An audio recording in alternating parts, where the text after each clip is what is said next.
Welcome back to Mimsy's Kitchen. Today, it's a beef roast. I'm gonna tell y'all, I forgot that I had thawed this out and was gonna make it for Sunday dinner. And when it got lunchtime Sunday, I looked in the refrigerator and there it sat. I didn't put it in the crock pot Sunday night. So, this is what I'm gonna do since PoorBoy and I are gonna be gone tomorrow. I'm not gonna go ahead and just put it in the crock pot for tonight. I'm going to cut it up and can it. That way, whenever I need some meat roast, either for shredded sandwiches or to put with gravy or rice, potatoes, whatever, it'll already be done. It'll be a quick, easy meal, something great for the 2-patient crew and Terry, and I can eat the meat without all the other stuff. So, hold on with me. We're gonna cut her up. Okay, so our roast is cut into chunks, and I left the marbling meat and fat because that's what's gonna make it really good, make it tender.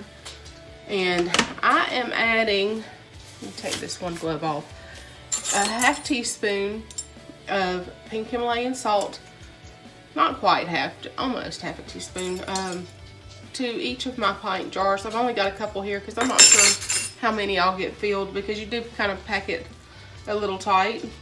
You do not have to have filtered water or anything. It's going to cook in its own juices. So you just fill your jar, however many jars you can get, and not fill it too.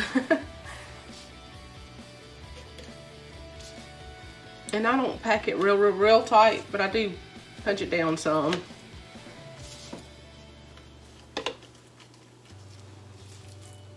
And then you're gonna pressure can according to your altitude and your pounds of pressure that's recommended. Y'all know that drill. Check out the Ball Cannon book or the USDA Food and Nutrition Canning Guidelines, and I'll leave those links in the description as always. Yeah, we'll get 2 good jars. So I will probably find something else to put in the canner that goes for the same amount of time.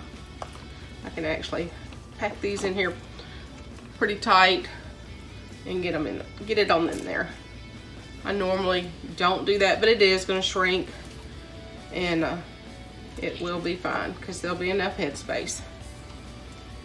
Okay, so that one roast, which was about 2 pounds, that means you're getting almost a pound in each pint jar. So that's pretty good. That and the salt is the only thing that you have in there. Wipe your rims really good. Cold jars, because you're raw packing. Cold water in the canner. Cold lids and ring. Everything's been sanitized prior. And then finger tight. And they will go into the canner. And I want to fill my canner because I don't want to run it for just 2 jars. You can sterilize water, put filtered water in your jars, and add them in there and let them go too. And you'll have sterile water for emergencies and what have you. So, super easy beef. Just a roast. That's all it is. Just cut up, roast, a little salt. You don't even have to add the salt.